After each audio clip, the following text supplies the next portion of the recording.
계산하고 있습니다. 드리니까 제가 이제 말씀드리고 제가 아무리 생각해봐도 해줘야 됩니다. 그걸 국거래 하나 드리고 국거래 하루에 괜찮아요. 하고 중간까지 다 텔레비 나옵니다. 한 사람만 땡기고 자녀분들 보시라 했어. 야야 내 텔레비 나왔다 하기 하시면 때문에 녹을 둘이 하더라도 해갖고 그거는 하나만 딱 해보면은 그 다음부터는 지가 뭐 며칠 걸릴 때간에 다 하면 되거든. 쪽으로 국거래는 하루에 막 중동 박동은 이거 뭐 다 하거든. 이틀만 하면은 신당하고 저 도항하고 다 바뀝니다. 그게 은칙이죠. 농가를 몇 개 나고 못해. 내가 봐도 예, 왜냐면 높게 해피고 낮게 해피고 이거면 안 되는 거라. 아니 그리고 양 사장 예. 전 필지 다는 안 하는 뭐 물이 부족한 지역이라 이제 굳이 물고가 필요가 없습니다. 제가 봐도 물고가 필요 없고 꼭 해야 되겠다 하면은 그걸 사서 설치를 해줄 수 있습니다. 예, 좀 여유 있게 해놨으니까. 예, 그 문제는 나중에 원하는 분들은 해줄 수 있어요. 있고 또 숫자가 좀 위에 걸 많이 해놨습니다. 예. 우리 회장님도 뭐 해드릴게요. 걱정 안 하셔도 돼요. 집에 가서 오지 마시고 걱정 안 하셔도 돼요. 와이프는 그거 한 놈만 뺀다 해 바꾸고. 그런데 거기 오리 농장이 거기 한 집 있고 거기는 좀 산날망이라서 해당이 안 되는 지역이라. 그래서 왜냐하면은 우리 저수지에 물을 먹는 놈들, 예, 그렇게 생각하시면 됩니다. 저수지에 먹는 놈들, 물을 대는 놈들 그렇게 보시면 됩니다.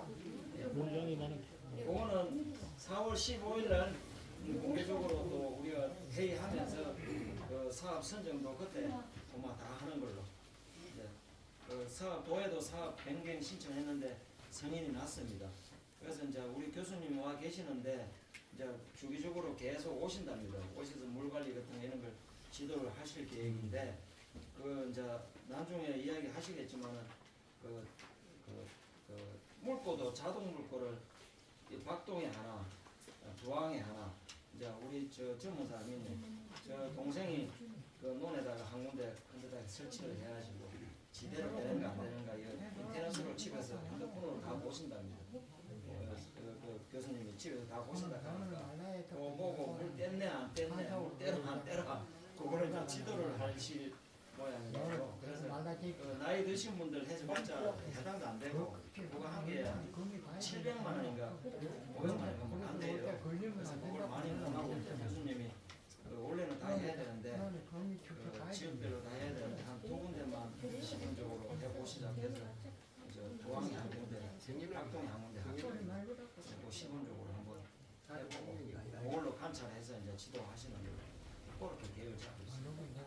공기계 구입하는 것도 4월 15일 이후에 그때 한 번 더 모여가지고 한 번 더 해가지고 어떻게 하겠다 하는 정책을 쓰면은 군에 직원하고 모아서 같이 공개하고. 그러면 다 적었어요? 네, 다 적고 있어요. 그러면 그거는 뭐 교육 받으시면서 그거 가면서 적읍시다. 교수님, 네, 그럼 직접 소개하시고 다 하시기죠? 예. 예. 예, 반갑습니다. 반갑습니다. 제가 명함 페레지에 저는 구경상대학교 지금은 통합이 돼서 경상국립대학교 어디 있는지 아십니까? 예, 진주 있다는 거 말고 잘 모르는데. 예, 진주에 있습니다. 우리 거점 국립대학인데 저는 스마트 농산업학과 요즘 스마트 시대에 아까 물고 관리 말씀하셨는데 이 자동 물고라는 게 이 전화기로 컨트롤 다 합니다. 집에서. 그럼 물이 얼마큼 들어가느냐 안 들어가느냐. 그래서 과거에는 우리 좀 이제 연세 드신 분들 연세 드신 분은 80 넘어야 연세 드시다 저는 말씀드립니다. 70은 중년입니다. 그래서 80 한 중반 넘으신 분들 괜히 논에 가셔가지고 비 오는데 물 댄다 물 댄다 하시가 다치셔가지고 자녀분들 바쁘신데 또 뭐 힘들게 하시지 말고 그래서 그러한 이제 방법의 일환으로 이제 전국적으로 확산 보급을 하고 있는데 지금 이제 연세 드신 분들은 좀 하시기가 힘듭니다. 어차피 참고 하시기 힘드니까 젊은 분 위주로 해서 여기 계시니까 할 수 있도록 그렇게 하겠습니다. 제 말 다 들리십니까? 예. 들리시는 분 손 한번 들어보시죠. 나도 이거. 아, 이거 아직 기본은 없어요. 그래요. 예, 아니, 기본은 저는 함양 와서 깜짝 놀랐습니다. 오전에 제가 강의를 했는데 코로나 걸려서 고생하신 분이 한 분도 안 계신다던데 맞습니까? 예, 그 다른 분들하고 안 만나서 그렇습니까? 아니면 공기하고 물이 좋아서 그렇습니까? 아니면 좋은 걸 약초하고 좋은 걸 드셔서 면역력이 좋아서 그렇습니까? 공기하고 물이 좋아요. 공기하고 물이 나도 어떻게 보면. 다 좋다 같이 1, 2, 3은 다 해당된다 하십니다. 근데 우리가 전부 이제 결혼할 때 생각해 보면 뭐 결혼 안 하신 분도 계시지만 결혼하셨습니까? 아직 안 하시는데 참 예외라고 그렇다면 하도 정말 소위 쌩쌩하고 싱싱하고 또 이쁘고 그랬는데 이제 어느덧 거울을 보니까 널에 있는 거는 주름살만 널에 있지 않습니까?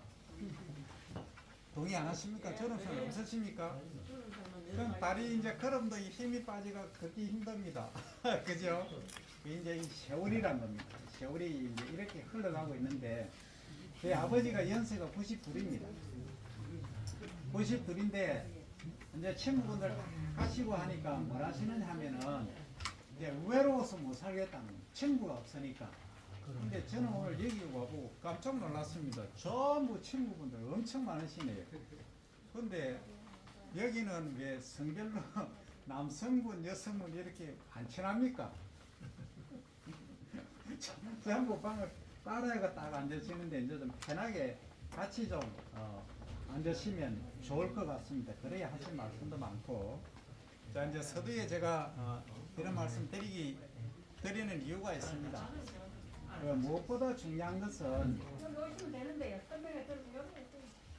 아니 그거 앉으셔도 됩니다. 좀 습관하고 그 꼭 구분을 하셔야 됩니까? 들어와. 아니 그 자리가 없는데 여기 있으시면 형님, 야, 이거 한다, 이거. 자,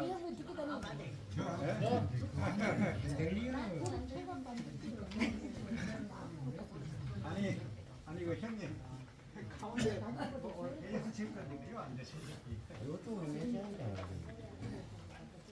자, 그럼 이제 우리가 함양하면은 이 사통팔달이고 산삼의 고장이고 약초의 고장이라 하시는데 진짜 그런지 제가 테스트를 한번 하고 시작하겠습니다.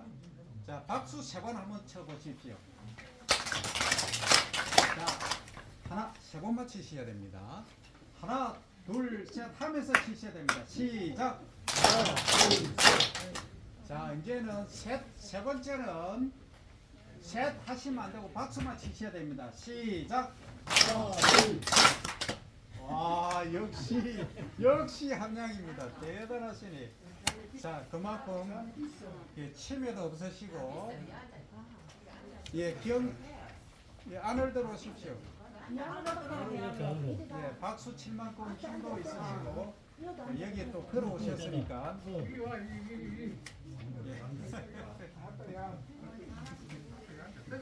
이제 좀 바꿔갖고 안에만 찍었는데 우리 여사님들. 자, 그러면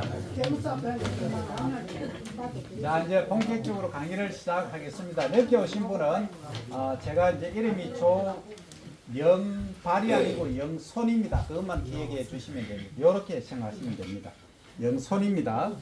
자, 오늘 제가 강의 드릴 내용은 첫 번째는 지금 지구는 문제가 없습니다. 근데 요즘 채소값, 농산물값 비싸다고 TV에 많이 나오죠? 네. 처음 들으십니까? 비싸니까 좋습니까? 좋습니까? 아니요. 안 좋다고 하셨습니다. 왜 안 좋습니까? 농산물가 10% 오르면 다른 물가는 15% 20% 그러니까.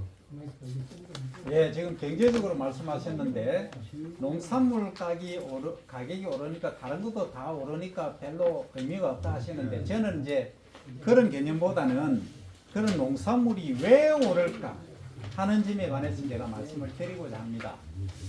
지금 보시면 딸기, 고추, 뭐 시설 채소라든지 또 사과, 뭐 감 다 지금 가격이 너무 비쌉니다. 그죠? 소비자분들은 상당히 참 어렵습니다.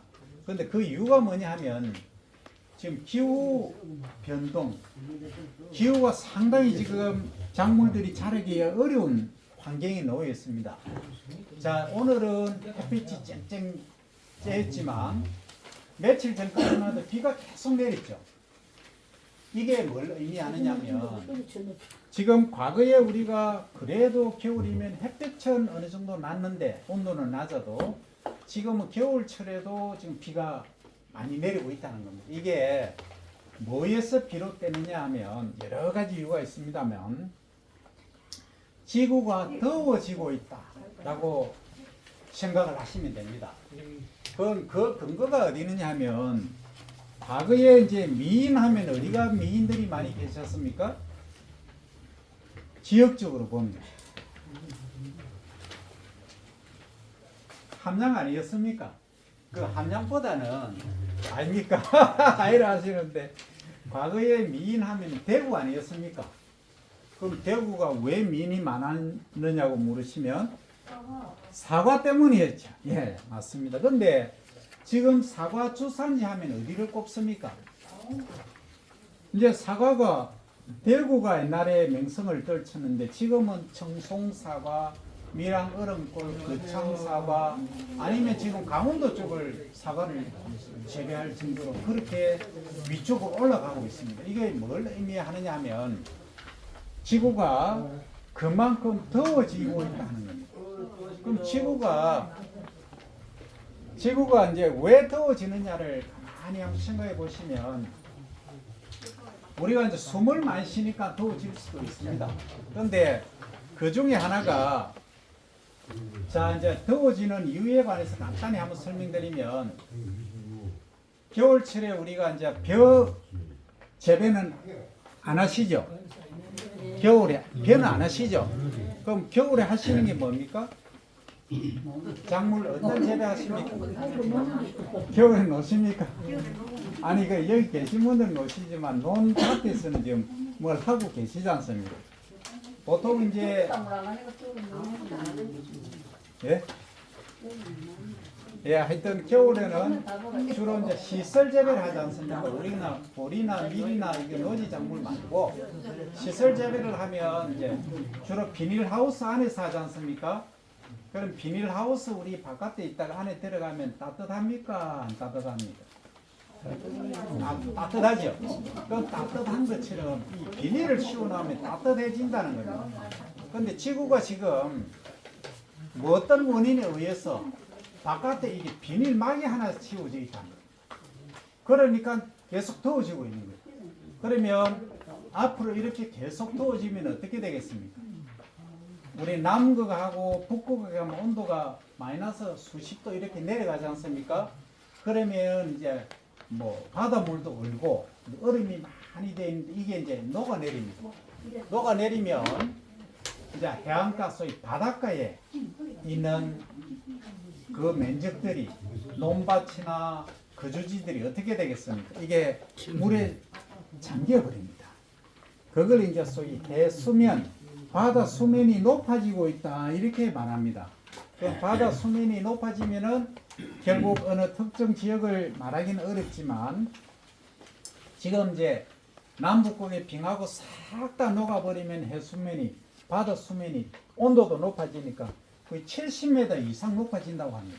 그러면 진주 시청 있는 데가 지금 해발 고도가 몇 메다면 30m입니다. 그럼 70m 되면 어떻게 되겠습니까? 다 잠겨버립니다. 그만큼 지금 심각한 위기 상황에 와 있다 이겁니다. 그래서 지금 이제 1995년부터 시작해서 2000년대 초반에 이르기까지 많은 이제 국제적으로 얘기를 하다가 본격적으로 이제 2010년대에 들어서 자 우리가 이제 지구를 지키자 해서 이제 나온 게 뭐냐면 탄소 저감이란 말이 나오고 다른 말로 이제 저탄소란 말이 나오게 된 겁니다. 이 저탄소는 뭐냐면 우리가 이제 숨을 쉬면은 자, 숨 쉴 때 뭘 들이마십니까? 예, 산소를 들이마십니다. 그러면 이제 자 여기 계시다가 지금 창문을 왜 열어놓으셨습니까? 창문 열어놓으셨죠? 창문 왜 열어놓으셨습니까? 공기 마시는 거. 공기 변화. 두 가지 이제 답변이 나왔습니다. 하나는 맑은 공기 마시려고, 또 하나는 뭐였습니까? 환기시키려고, 공기 정화하려고 라는 말씀을 하셨습니다. 결국은 뭐냐면 이 한양에 코로나도 안 걸리고 우리가 건강하게 사실 수 있는 지금 치매 환자도 아무도 안 계시네요 보니까. 그러면 이건 뭘 의미하느냐? 그만큼 공기가 좋으니까 우리가 건강해지더라는 겁니다. 그런데 우리가 이제 탄소라는 애가 뭐 간단히 얘기하면 이겁니다. 우리가 숨을 쉬면 내뱉는 것 밤에 있지 않습니까? 밤에 이제 산소를 들이마시고 이산화탄소 소위 탄소라는 애를 내보내는데 그러면은 얘가 이제 따뜻하게 더워지게 하는 겁니다. 이렇게 비닐하우스처럼. 그럼 이제 더워지는 거죠. 이렇게 이제 더워지다 보니까 남북극의 빙하가 이제 높고 해서 바다 수면이 높아지고 하니까 우리 세대는 문제가 없겠지만 우리 이제 자식이나 손자 세대 100년, 200년 가면은 이제 정말로 우리 인류가 살 자리가 이제 줄어든다 해서 기인한 겁니다. 그래서 그러면 지금 어떻게 해야 되느냐? 단전호흡 하면서 전부 숨 안 쉬고 살 수는 없지 않습니까? 그래서 우리가 인류가 인간이 내뱉는 이제 내보내는 이산화탄소는 그냥 그대로 하시되 우리가 지금 주업이 벼농사 아닙니까? 그죠? 나라 농사 아닙니까? 예, 대답 좀 하시죠. 예, 네. 맞습니까? 네. 이 나라 농사를 짓는데 이게 탄소가 문제가 된다 하는 얘기입니다. 연구자들이 연구를 해보니까 그럼 내가 지금까지 수천 년 동안 벼농사를 우리가 지어왔고 지금 농사를 짓는데 지구가 더워지게 한다 하니까 이해가 안 되실 겁니다. 그런데 벼농사 자체만으로는 문제가 안 됩니다. 오히려 공기 중에 있는 이산화탄소를 흡수를 하고 아주 좋은 기능을 하고 또 뭡니까 우리가 벼 자체만 봐도 배가 부를 정도로 기분이 참 좋지 않습니까? 그지? 다른 벼농사 들판 황금 들판만 봐도 야 배가 부르다 우리 아버지 할아버지 세대는 그렇게 하실 정도로 이제 그랬는데 그 이제 기분도 좋아지고 공기도 정화하고 하는 역할을 했는데 요즘 들어서 어떤 문제가 얘기되냐면 논에서 벼 재배를 하는데 우리가 볏짚, 보리집을 갈아 넣기도 하고 거기에 화학 비료도 주고 하고 또 물을 대지 않습니까? 이렇게 하니까 거기서 이산화탄소하고 비슷한 애가 메탄이라는 애가 있습니다. 메탄. 자, 한번 따라해 보시죠. 메탄. 예, 메탄. 한번 메탄. 이 메탄이라고 하는 애가 논에서 발생을 하는 겁니다. 그러면 이 메탄이 뭐냐 하면 우리가 탄수하면 그냥 이게 기호식으로 C라고 쓰는데 이렇게 생긴 겁니다. 그런데 이제 이산화탄소로 가면 C 하나하고 O, 산소 두 개가 이 이산화탄소라는 건데 우리가 호흡할 때 내보내는 겁니다. 그런데 땅 속에서 토양 속에서 물을 담그고 볏짚이나 보리집 소위 고관유 그리고 화학제가 많이 들어가 보니까 메탄이라는 애가 발생을 하더라고요. 그런데 메탄은 이산화탄소하고 사촌이긴 해도 친구이긴 해도 이산화탄소보다 지구를 데우는데 약 30배 가까이 더 강하게 기능을 하더라는 거예요. 그럼 우리는 지금 벼농사 짓는데 농사를 그만둬야 되겠습니까? 아니면 이게 농사는 계속 지어야 되겠습니까? 농사는 계속 지어야죠. 농사를 이제 계속 지어야 되겠죠. 네. 그래서 제가 여기 온 겁니다. 그러면 우리가 메탄이라는 지구를 덮치는 가스가 발생을 하는데 어떻게 하면은 적게 발생을 하게 하느냐 이겁니다. 그럼 어떻게 하면 되겠습니까? 짚을 토양에 적게 넣고 화학 비료를 적게 주고 하면 되겠죠. 이게 답입니다. 그러면 이제 메탄이라는 애가 적게 발생을 합니다. 그렇게 하려고 하니까 너무 적게 하니까 우리 목적이 식량 생산인데 쌀 생산량이 줄어들지 않습니까? 그래서 그러면 쌀 생산량을 유지를 하면서 메탄 발생을 줄일 수 있는 방법이 없겠느냐 하는 겁니다. 그래서 제가 결론을 말씀드리면 딱 한 가지 방법이 있습니다. 어떻게 하시냐면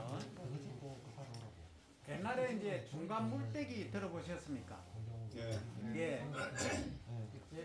이 바깥쪽에도 중간 물떼기 들어보셨습니까? 처음 들으십니까?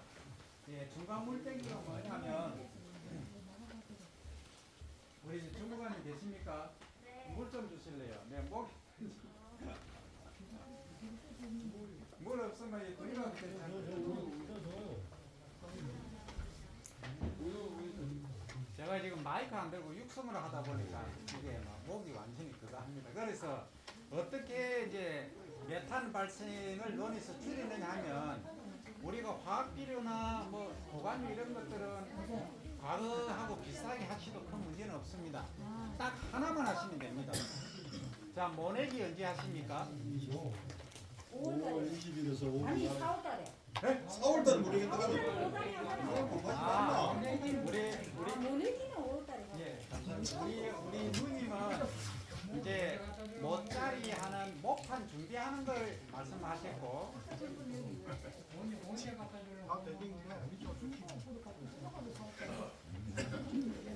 자 그러면 보통 5월 20일이면 하십니까? 자 그럼 제가 질문 드립니다. 5월 10일에서 20일 사이 손들어 보십시오. 한 분. 20일에서 30일. 예. 그럼 6월 1일에서 6월 10일. 자, 그럼 결론은 예, 5월 20일에서 30일 사이 하시는 걸로 제가 평균 잡겠습니다. 그러면 5월 25일 정도 하신다고 보고, 자, 품종은 뭘 하십니까? 자, 품종 새청무 손들어 보십시오. 세 분. 그 다음, 예, 초청배어 아키바레라고 합니다. 어여, 왜 이러면, 예, 내리시고. 그 다음 찰배어. 배곡찰이죠? 예, 세 분. 예, 한 30분 중에 거의 한 20분이 5월 20일에서 30일 사이에 이양을 하시고, 주로 이제 초청배어, 일본 말로는 아키바레입니다만, 이 초청배를 재배를 하고 계시는 걸로 파악이 됐습니다. 자, 그러면 5월 25일 날 한다고 가정하시고, 그러니까 우리 강릉 가는데 왜 그래? 뭐 머리만 해. 가만히 있어야 돼. 조금만 조용히 해주십시오. 그쪽에 주민들 들리십니까? 예. 내가 어딨어 그냥. 진짜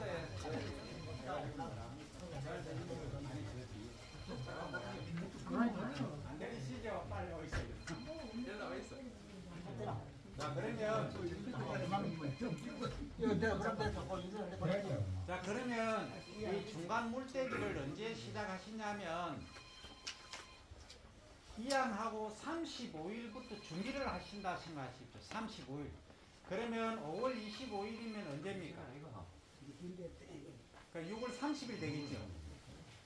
계산 안 되십니까? 6월 30일 정도에 나는 이제 물떼기 하려한다 하고 준비를 하시면 되겠습니다. 이제 됐습니까? 예. 그런데 내놓는 물이 너무 잘 빠져. 그런데 내놓는 물이 정말 안 빠져. 그런데 내놓는 물이 해. 그리고 이제 품종이 주로 세 가지지 않습니까? 품종마다 이 특성이 다릅니다. 그리고 이제 이양하실 때 보면 30일모를 주로 하시죠. 뭐가 30일 된 거 이양 안 하십니까? 중모. 보통 그렇지 않습니까? 그러면 하시다 보면 28일 된 거, 33일 된 거 이렇게 또 차이가 좀 날 수도 있습니다. 그래서 일괄적으로 똑같이 언제 물 빼라라고 말씀을 못 드립니다. 그래서 저희가 우리 경상국립대 세 분의 교수님이 저를 포함해서 여기 아니면 전체를 다니실 겁니다. 언제부터 다닐 거냐 하면은 6월 20일부터 미리 준비 기간을 해서 다닐 겁니다. 다니면서 각 마을에 전부 다니면서 언제 물을 차단하세요, 언제 대세요라고 할 겁니다. 그러면 물을 그럼 예를 들어서 6월 30일 또는 7월 1일 날 물을 뗐다. 완전히 단수를 하는 겁니다. 완전히 물을 떼야 됩니다. 떼면 그 이후에 언제 그럼 물을 다시 대면 되느냐 하는 질문을 하시겠죠. 2주면 됩니다. 2주. 근데 내놓는 물이 정말 안 빠진다 하시는 분은 3주간 떼셔도 됩니다. 예, 그거는 저희들이 다 돌면서 설명을 드릴 겁니다. 그래서 오늘 이제 기억하실 것은 자, 메탄 기억하시던 메탄 한번 따라해 보시죠. 메탄. 네. 그 다음에 6월 30일 6월 30일 요 두 개는 꼭 기억하십시오. 6월 25일부터 저희가 돌 겁니다. 돌면서 현장 지도를 드릴 거니까 그렇게 이제 하시면 되겠습니다. 그런데 오늘 강의 제목이 뭡니까? 친환경 벼 재배지 않습니까? 예, 여기 한번 보시면 자, 여기 제 유물 나눠드린 거 있죠? 자, 여기 보시면 친환경 인정 농가 준수 사항입니다. 근데 자, 친환경을 하는데 가장 안 해야 될 게 뭐가 있습니까? 가장 하시지 말아야 될 거.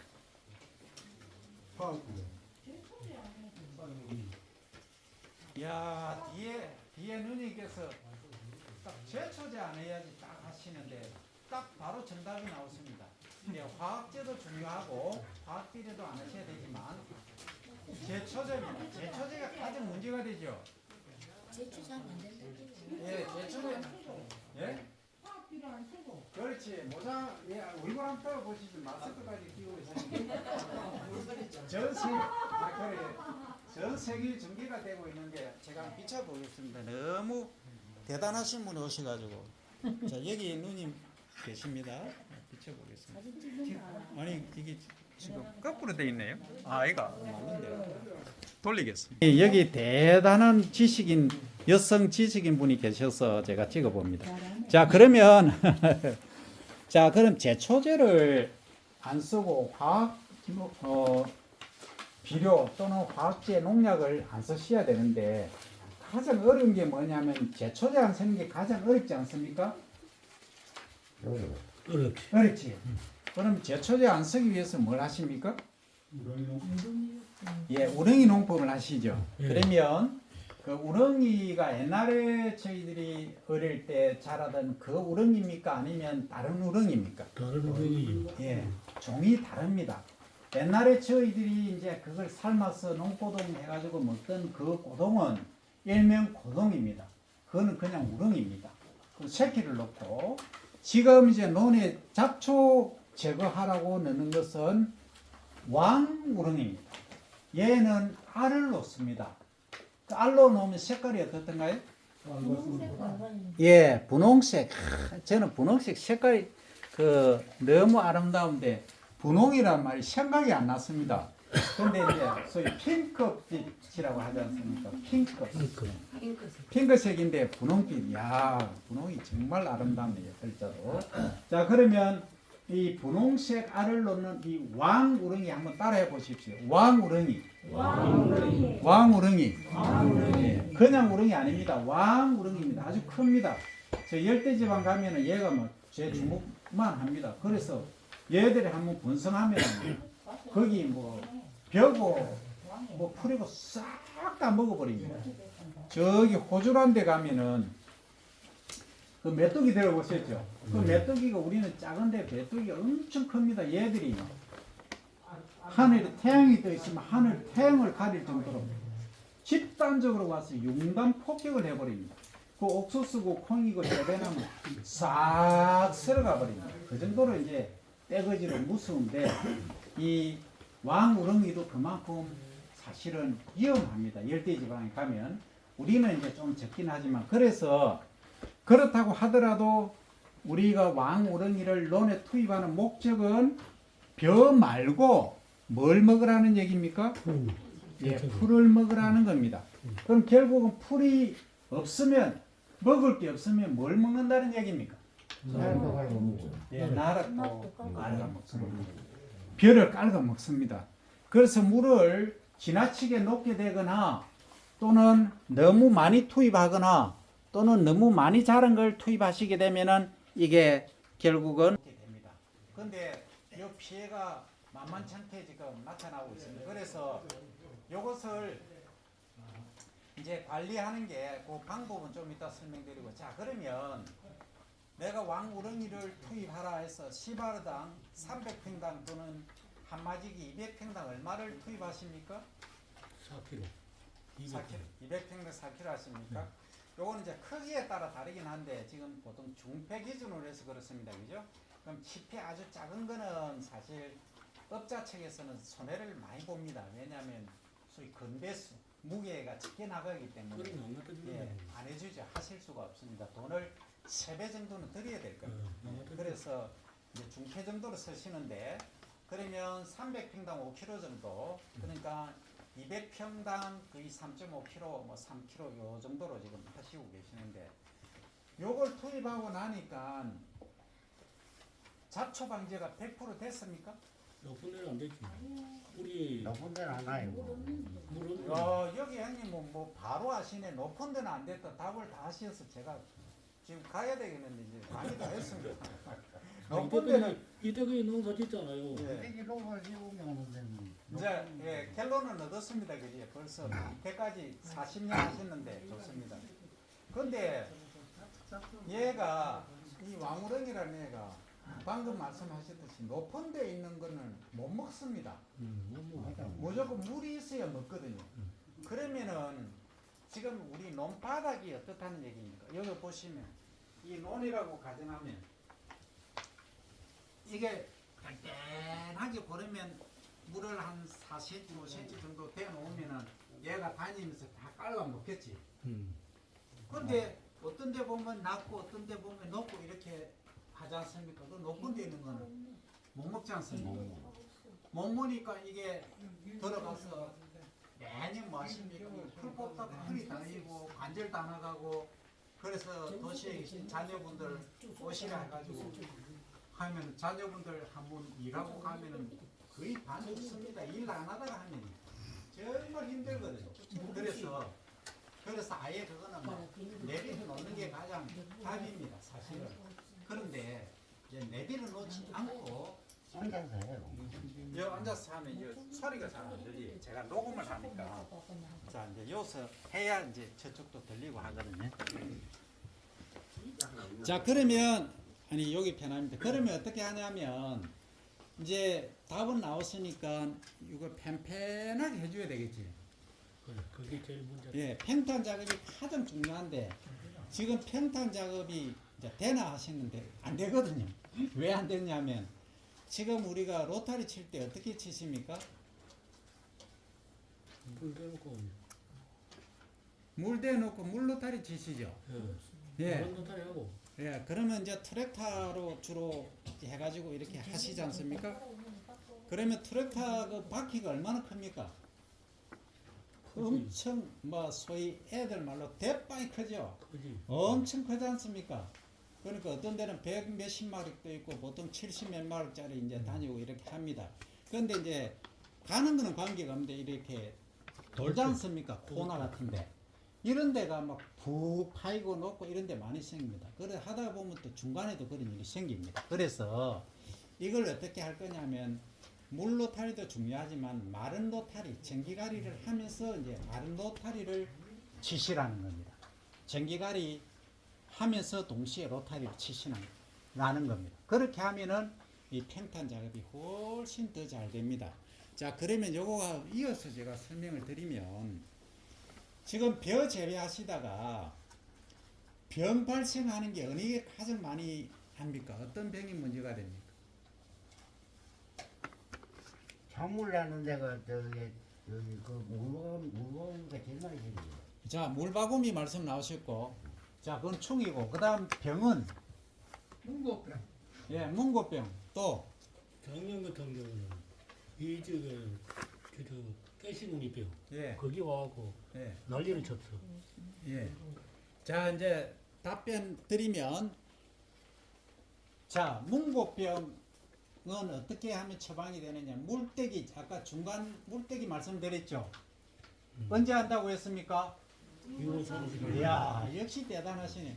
6월 30일 수도 있고 늦을 수도 있습니다. 하여튼 6월 30일부터 각오를 딱 하고 계셔야 됩니다. 6월 30일. 얼마 동안 통상적으로 하신다고 했습니까? 2주. 예, 2주입니다. 2주에서 3주. 이 앞에 어르신 대단하신데 원래 춘추고 이러십니까? 예? 예? 아니 한 70 안 돼 보이시는데 저하고 예? 아이고야 좋다. 예? 진짜입니까? 피치는 소띠요. 피치 소. 그러면 그래야. 한테 나중에. 그래서 제가 이 하는 말이 있습니다. 아니 요새 뭐 75, 7 그 다른 얘기하면 뭐 신부님이 그 뭐 신부님의 이제 아버지가 계셨어요. 그 73인데 그래 집에만 있으니까 왜 아버지 그 노인정에도 가시고 뭐 하시지 왜 안 가십니까 하니까 내 안 가 하더니 화를 내시더래요. 왜요 하니까 형님들이 물 떠오라 라면 끓이라 신부님 시켜서 안 간대. 그래서 만민적이네. 그래서 70대는 청년입니다. 활동을 하시고 그게 이제 건강하셔야 되니까 지금부터 이제 얘기가 나왔으니까 절대 반절 지키셔야 됩니다. 특히 우리 그 누님들은 소위 쪼그려 앉아서 풀 뽑고 하시는 거 절대 하시면 안 됩니다. 그래 하시지 말고 이제 편하게 하십시오. 뭐 솔직히 집도 있겠다. 뭐 다 뭐 큰 불편함 없지 않습니까? 굳이 애써가지고 내가 다 알려 하시지 말고 젊은 분들한테 그냥 넘기시고 야야 너가 알아서 해라 하시는 게 가장 편합니다. 지금까지 고생하시는데 왜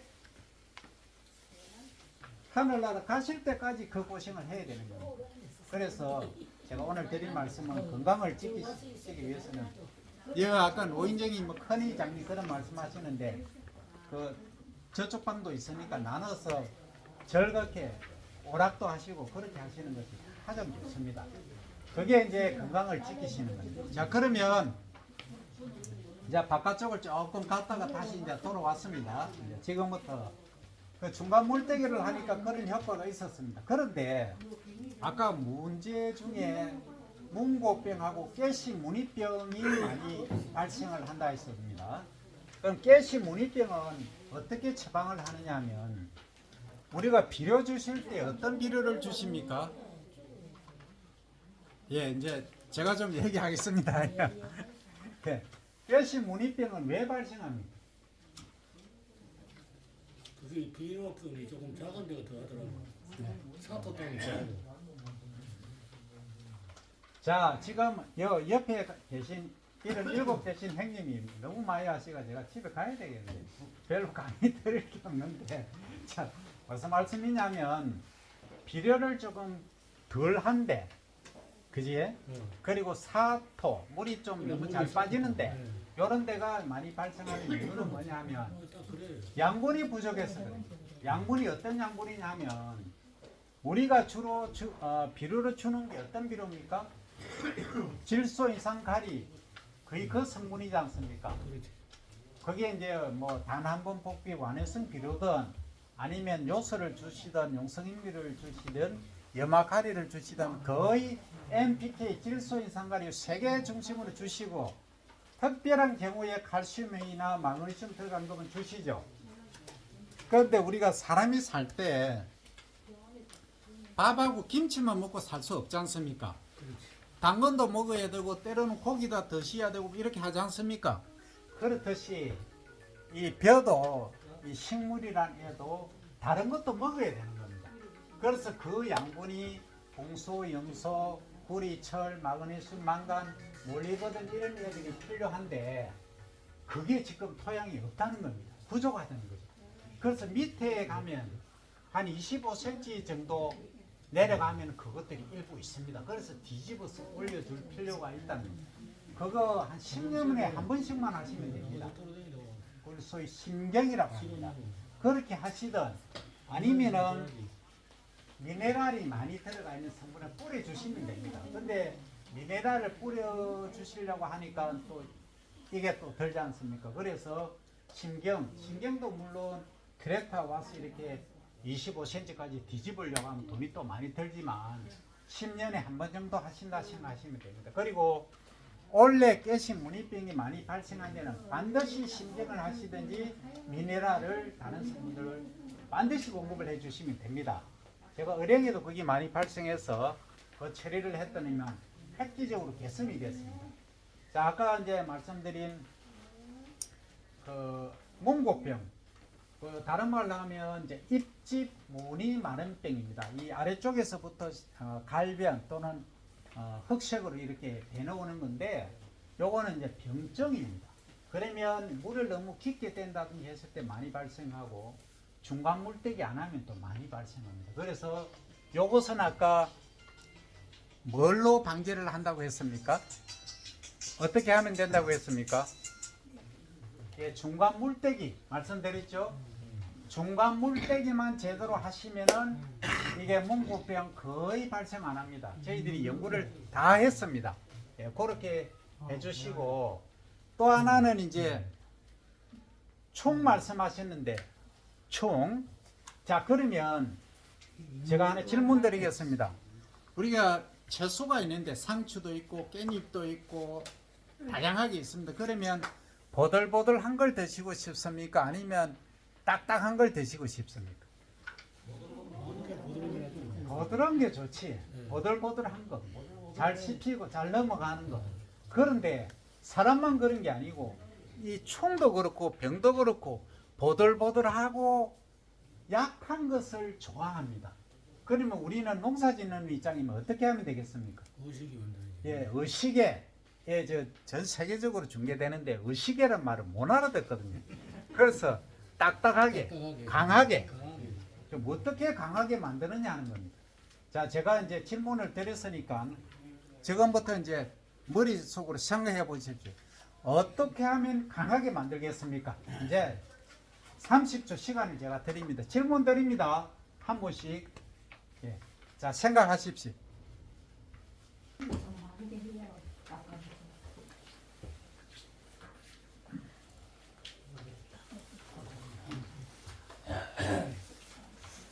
자, 이제 다 얻으신 분 손 한번 들어 보십시오. 네. 어떻게 하면 의식에 좀 강하게 키우시겠습니까? 우리 지역에서는 지금 좀 의식이 강하게 한다고 부산액비를 많이 쓰거든요. 예. 부산액비를 좀 많이 쓰는데 그게 조금 좋은 것 같더라고요. 자, 지금 옆에 계신 이런 7살 형님이 뭐라 하시냐 하면은 규산 액비를 쓰신다고 했습니다. 규산일 비료죠. 그 옛날에는 4년마다 또는 5년마다 한 번씩 이제 공급을 했는데, 자, 규산질 비료가 의식에 하는데, 소위 딱딱하게 하는데 효과가 있다. 답입니다. 그게 아주 정답입니다. 이 비료나 토양 성분으로는 그게 가장 중요합니다. 그러면 자, 내 논에 규산질 함량이 얼마나 있는지 알아야 되지 않습니까? 자, 여기 계신 분 중에 내 논에 규산질 비료 함량이 얼마인지 아시는 분 손 한번 들어보십시오. 좀 힘듭니다. 여기는 이제 해마다 토양 검사를 하거든요. 그 양기조 사장이 집에서 하는데 그걸 다 기억하고 있기 좀 힘들다. 그 이제 우리는 그 양 대표님이 하시니까 뭐 믿고 맡기시는 건 좋습니다. 자, 그러면 이제 우리 대표님, 그 평균적으로 몇 ppm 정도 됩니까? 100 ppm 넘어갑니까?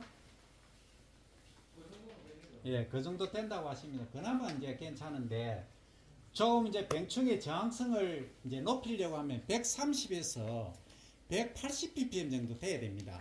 그래서 수치적으로 조금 머리가 복잡한데, 대표님이 그 정도 된다고 하셨으니까 뭐 큰 문제는 없을 것 같은데, 가시 무늬병이 발생하고 몽고병이 발생하고 충이 달라든다는 것은 아직도 낮은 토양이 있다는 겁니다. 그래서 원래 이제 검사를 하신다고 하니까 이 검사 결과를 보시고 제가 이제 대표님 찾아가겠습니다. 찾아가서 그 필지별로 그 화면을 다 보겠습니다. 그 결과 나오면은 보고 이제 어디는 규산이 부족하고 어떤 성분이 부족하고 해서 제가 대표님하고 젊은 분들하고 몇 분 이장님들하고 협의를 하겠습니다. 그렇게 해서 요게 이제 병 발생 적고 충 발생 적고 이제 양분만 제대로 공급되면은 요즘 우리 소비자분들이 찾으시는 것 중에 양입니까 맛입니까? 맛이죠. 요즘 배부른 게 중요한 게 아니고 배부른 거는 기본이고 맛이 좋아야 됩니다. 그래서 지금 많은 지역에서 이제 친환경 하면서 맛이 좋은 걸 찾거든요. 그러면 맛이 좋게 하려고 하면 가장 기본이 병충이 발생이 적어야 됩니다. 해충 발생이.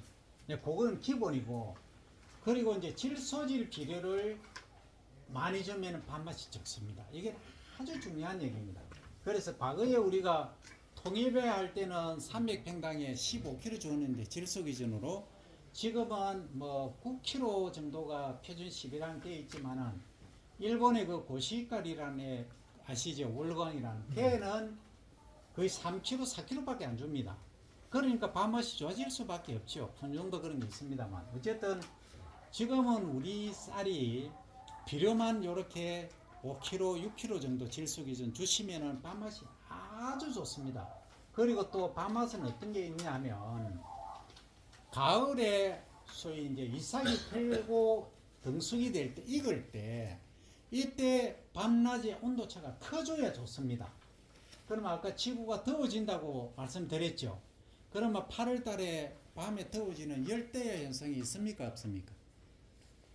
함양은 답을 안 하시네요. 함양은 거의 없을 겁니다. 왜냐하면 해발 고도가 좀 높으니까. 근데 이제 남부지방 평야지는 열대야가 아주 심하거든요. 밤에 아주 덥습니다. 그래서 뭐 에어컨 켜고 주무시는 분들도 많이 계시거든요. 8월 이제 하순에 그렇습니다. 그래서 이것을 이제 다음에 제가 또 지도를 드리겠지만 이 등수갈 때 알맹이가 찰 때 밤낮이 온도차가 큰 것이 좋다 하는 것이 핵심입니다. 자, 그건 이제 다른 말로 말씀드리면 아까 얼음골 사과가 유명하고 거창 사과 또 함양 사과도 유명합니다만 이게 공통점이 뭐냐 하면 밤에 익을 때 밤에 온도가 낮습니다. 그러니까 밤에 온도가 낮다는 것은 우리 낮에도 여름 되면 숨이 펄펄 찬다 말씀하시죠. 헐컥 하지 않습니까? 그런데 겨울에는 헐컥 차지는 않지 않습니까? 그래서 이게 이제 뭐냐 하면 밤에 온도가 높아지면 숨을 많이 쉽니다. 숨을 많이 쉬면 이산화탄소를 많이 내보내고 에너지 소비가 많아집니다. 그러니까 사과 속에 있는 이제 광합성을 통해서 만드는 이 당이 많이 소비가 되니까 당도가 떨어지고 맛이 떨어지는 겁니다. 그래서 열대지방의 사과라든지 감이라든지 하면은 아주 네 맛도 내 맛도 없는 그런 과일이 생산될 수밖에 없습니다. 그래서 그네들은 알맹이 찬 거 있지 않습니까?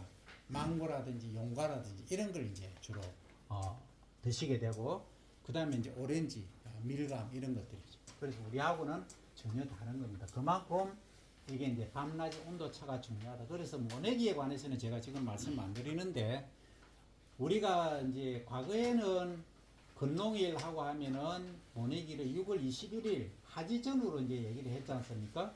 그때 40일모인데 지금은 너무 많이 당겨졌어요. 30일모라고 하지만 어쨌든 요건 지역에 따라 차이가 있기 때문에 조금 며칠치도 큰 문제는 없을 겁니다. 근데 그 기후를 따져보고 해야 되기 때문에 제가 조심스럽게 말씀을 드립니다. 어쨌든 그런 관계가 있습니다. 자, 그러면 지금까지 이제 요약을 해보면, 자, 왕구렁이를 통해서 잡초 방제를 하시고, 그 다음에 화학비료 농약을 적게 화학제를 적게 쓰시려고 하니까 건전 재배를 해야 된다. 건전 재배 중에 가장 핵심이 아까 이제 비료로 주는 거는 규산질 비료 주시고, 그 다음에 또 뭐 했습니까? 중간 물대기 하고 하셨지 않습니까? 자, 요것만 해도 상당히 이제 크게 하시는 겁니다. 자, 그런데 이제 우렁이에 관해서 제가 설명을 드립니다. 아까 평탄 작업 하시라고 말씀드렸지 않습니까? 자, 그거까지는 이제 1차 됐습니다. 평탄 작업을 해도 내가 4kg, 5kg 해서 투입을 했는데 한 며칠 일주일 지나고 가니까 얘들이 일을 안 하는 겁니다. 왕우렁이가. 그러니 자세히 살펴보니 없어요. 그런데 중간중간에 가니까 뭐가 있습니까? 예, 짖은 풀이 당연히 나죠. 그런데 얘들 껍데기만 있는 겁니다. 그 알맹이는 어디로 간 겁니까? 그러니까 황새가 다 빼먹었다는 겁니다. 그건 뭘 의미하느냐면 이걸 이제 4kg나 5kg 가져오시면 큰 바가지에다가 작은 이제 바가지로 요렇게 뿌리지 않습니까? 뿌릴 때 언제 뿌리시냐 하는 겁니다. 언제 뿌리십니까? 우리는 아침에 예. 우럭이를 꺼내 갖다 주면 돼. 자, 이제 아침에 뿌린다고 하셨습니다. 아침에 뿌리면 황새들이 어떻게 하고 있습니까? 딱 보고 있다가 뿌리는 순간 이제 주인님께서 딱 돌아가시면 야 친구들아 가자 하고 쫙 와서 다 빼먹습니다. 그러니까 교육하는 데는 저녁에 뿔을 하고 예. 우리는 우럭이를 아침에 갖다 주니까 나또 저 뭐야 온천 느끼 나가는 예. 그러면 이제 가져주는 게 배달 시간이 아침이라서 그렇다 하시죠. 예. 그럼 그 전날 가져오시든지 본인이 가셔가지고 아이고 그렇게는 안 돼요. 그렇게 안 되면은 그러면 그걸 좀 분산해서 그늘에 놔두셨다가 해그름에 투입을 하셔야 되겠습니다. 그러면 뭐 온천 느끼 나가는 데는 자, 이제 답변이 온천이 기 나간다 하셨습니다. 그럼 덮어 놓으시면 되지 않습니까? 그 신경을 쓰셔야 됩니다. 안 그러면 우리가 논에 들어가고 무릎도 안 좋고 허리도 안 좋은데 그 풀 다 뽑아야 됩니다. 그것보다는 훨씬 낫지 않습니까? 예, 그렇게 좀 이해를 해 주시고 꼭 실천을 해 주시기 바랍니다. 그러면 우리 대표님하고 또 말씀하셔가지고 그 보급하는데 하고 협의를 하셔가지고 가능하면은 오후 한 3시나 4시쯤에 보급해 주시면 그 시간을 단축시킬 수 있지 않습니까? 예, 그렇게 협의를 또 하시면 되겠습니다. 그러면 그걸 뿌리는 길이야. 예. 자, 예, 그렇게 하시면 이제 밥맛도 좋고, 그런데 뿌리는데 시간도 중요하고, 이걸 어떤 분들은 그냥 큰 통에다 담고 우르륵 이렇게 뿌리시는데 그래 하시면 안 되고, 최소한 6군데로 나누십시오. 그러니까 바가지, 작은 바가지를 들고 그냥 푹 붙지 마시고 지리릭 다니면서 논두렁 앞쪽에 3번, 뒤쪽에 3번 나누어서 뿌리십시오. 그렇게 하시면은 정말 잡초 방제 거의 99%다 됩니다. 요것만 좀 지켜주시면은 원래는 고생을 완전히 덜 하십니다. 자, 그리고 자, 그리고 이제 제 오늘 강의가 친환경 인증이지 않습니까? 그 친환경 인증 다 지금 받고 계시지 않습니까? 예. 그래서 친환경에 관한 거는 제가 이제 방법론에 관해서 다 말씀드리고 영농일지 작성하시는 거 제가 많이 보는데 제가 저 친환경 인증센터 우리 학교 소장을 맡고 있습니다. 제가 거의 한 8년, 9년째 하고 있는데 이게 현장에 가보면 일지를 본인이 직접 안 하시는 경우가 많습니다. 그런 경우는 상당히 위험합니다. 절대 본인이 하셔야 됩니다. 안 되시면 아드님을 시키시든 이웃이 뭐 형님을 시키시든 동생을 시키시든 그래서 같이 하셔야 되고 어쨌든 본인이 하신다는 원칙을 꼭 숙지를 하시고 검사원이 나와서 일지를 작성을 한다든지 했을 때는 정말 위험합니다. 단체적으로 취소가 당할 수가 있습니다. 지금까지 공던 탑이 하루아침에 무너질 수가 있습니다. 반드시 숙지를 하십시오. 그래서 내가 자필로 안 쓰더라도 옆에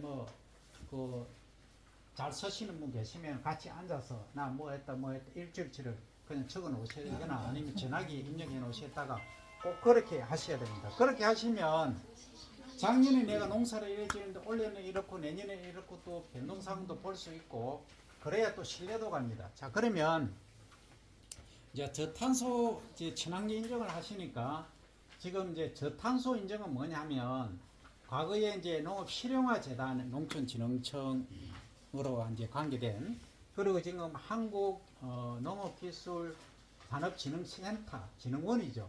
거기서 지금 인증을 해주고 있는데 여기서 이제 가장 핵심이 뭐냐면 잘 아셔야 됩니다. 과거에 내가 연료를 얼마나 썼는가, 근데 지금은 얼마나 적게 썼는가, 요게 가장 이제 인정 내주고 안 내주는 핵심입니다. 그리고 농약이라든지 이것도 마찬가지고. 그래서 과거에 비해서 내가 적게 쓰거나 조금 유사하게 쓰면 인정을 받는데, 작년에 예를 들어서 200을 썼는데 올해는 300을 썼다 하면은 이거는 문제가 될 수가 있습니다. 그래서 논두렁을 깎는 거라든지 아니면 트랙터를 많이 운행을 한다든지 해서 연료를 지나치게 많이 쓰면 인정 못 받습니다. 그래서 올해는 반드시 여기서 4, 5월 달에 신청을 하게 됩니다. 제가 대표님하고 이제 이장님들하고 몇 분들은 협의를 하겠습니다. 그래서 반드시 이제 저탄소 인정을 받을 수 있도록 제가 최선을 다할 테니까, 그래서 이제 과정에서 지켜주실 것은 개인적으로 다 질문 다 합니다. 심사원들이 오셔가지고 뭐 했습니까? 기름 얼마 썼습니까? 다 지금 자료 증빙을 다 해야 됩니다. 그렇기 때문에 그게 만만치 않습니다. 그래서 절대 가능하면은 아니고 절대 과거보다는 기름을 많이 쓰는 일은 없어야 되겠다 하는 겁니다. 그래서 그 방법이 어려우시면 제가 또 지도를 해드릴 겁니다. 그렇게 해주시면 저탄소 인증과 동시에 지금 친환경 인증 받아 놓으셨으니까 이제 앞으로는 날개를 달 겁니다. 우리 소비자분들이 과거하고 다릅니다. 과거는 그냥 쌀 하면 우리가 그냥 큰 일에 그 소위 가마니 마대기 해가지고 그냥 뭐 드셨지 않습니까? 지금은 그런 주부 한 분도 없습니다. 지금 20kg짜리도 싫어합니다. 지금 소포장 뭐 1kg부터 2kg, 5kg 요걸 선호를 하는 이유가 밥맛이 그냥 가만히 지어 놓으니까 밥맛이 없거든요. 그럼 오히려 이제 쌀이 우리 몸에 좋은 지방이 소위 불포화 지방이라는 게 많은데, 이 잘못하면 산소하고 결합하고 온도 높은 데 놔두면 부패를 합니다. 그걸 산패라고 합니다. 그래서 이런 더 안 좋아지는 경우가 생기기 때문에 요즘 소포장 작게 사기 때문에 결국은 소비자분들은 또 하나는 이제 저탄소 인증 받았는가, 친환경이나 GAP 인증 받았는가, 인증 마크를 보고 합니다. 그것 인증 마크라고 하는 것은 국가가 이것은 친환경적으로 농사를 짓고 있고 관리를 잘 하고 또 지구를 지키는 저탄소 농법을 하고 있다는 인정을 해주는 증명서이기 때문에 그렇습니다. 그래서 요즘을 꼭 인지를 해주시고 올해는 저탄소 인정 또 받으실 수 있도록 하시고, 제가 이제 다른 교수님들하고 이제 6월 달부터 돌기는 하지만 그 4월 달에 교육도 하고 이렇게 드릴 겁니다. 그러면 그때는 지역 단위별로 하시든 어떻게 하시든 꼭 참석을 해 주시기 바랍니다. 자, 그리고 강의는 제가 여기까지 드리고 질문이나 건의사항이 있으면 해 주시기 바랍니다.